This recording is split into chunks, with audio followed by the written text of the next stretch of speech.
Hello সবাইকে, কেমন আছেন সবাই? শেয়ার করব মাত্র একটা উপকরণ দিয়ে আপনারা কিভাবে মসমসে দোকানের মতো পারফেক্ট জিলাপি বানাতে পারবেন। তো প্রথমে আমাদের লাগবে ইনো।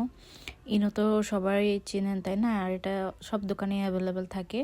আমি এখানে 2টা ইনোর জন্য আমি এখানে 2.5 কাপ ময়দা নিছি আর সাথে একটু লবণ দিব।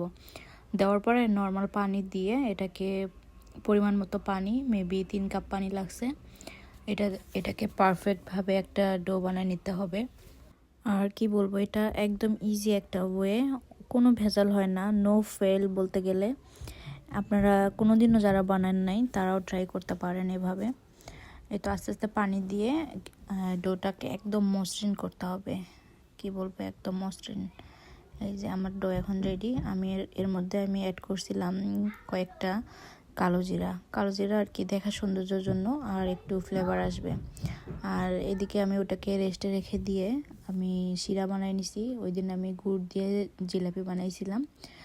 এই তো শিরা যখন হয়ে আসছে, একটু গাঢ় হবে আর কি, গাঢ় হওয়ার সময় আমি এটাকে একটু লেবুর রস দিয়ে দিব। অবশ্যই ট্রাই করবেন লেবুর রস দেওয়ার জন্য, নাহলে শিরাটা জমে যাবে। এই তো তেল গরম হয়ে আসছে, একদম গরম হতে হবে। আর চুলার আঁচ থাকতে হবে মিডিয়াম টু হাই, বেশি হাইও না একদম কমও না আর কি, মিডিয়াম হাই এর মাঝামাঝি। তো এই তো অনেক সুন্দর জিলাপি হয়েছিল, কি বলবো, আমি নিজেকে বিশ্বাস করতে পারি নাই। আর এর আগে আমি অনেকবার বানাইছিলাম, তো শেয়ার করা হয়নি কখনো, এবার ভাবলাম যে একটু শেয়ার করি।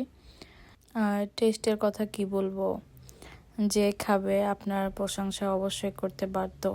আর আপনারাও আমাকে খুঁজবেন থ্যাংক ইউ দেওয়ার জন্য। ট্রাস্ট মি, অনেক মজা অ্যান্ড ক্রিস্পি, একদম সেম দোকানের মতো হয়েছিল। তো কেমন লাগলো আমার ভিডিওটি, অবশ্যই একটা লাইক অ্যান্ড কমেন্ট করবেন। Thank you.